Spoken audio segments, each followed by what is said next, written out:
How much is it going to cost to run each month? How long is it going to take you to break even? How long is it going to take you to be able to be making enough of a profit to pay yourself and maybe replace the salary that you quit your job to do to launch the business? 3 mistakes almost every first-time entrepreneur will make. Number 1 is not seeking out advice, because you don't have to do it alone. The world has changed. Number 2, poor financial planning. You have to have accurate estimates of startup costs and investment before you get started. Number 3 is not having the right team or not asking for help in building a team. So 3 mistakes entrepreneurs make. 1 is not asking for advice. I would agree.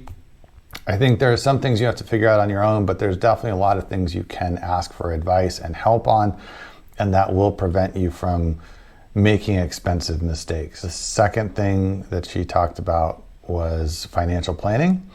And again, I think you don't have to go super detailed, multi-column, multi-row spreadsheet to really dive into your startup expenses. It depends on the complexity of the business you're launching, but you should have a general idea. How much is it going to cost to run each month? How long is it going to take you to break even? How long is it going to take you to be able to be making enough of a profit to pay yourself and maybe replace the salary that you quit your job to do to launch the business? Those kinds of things. You should have a pretty good idea of the numbers.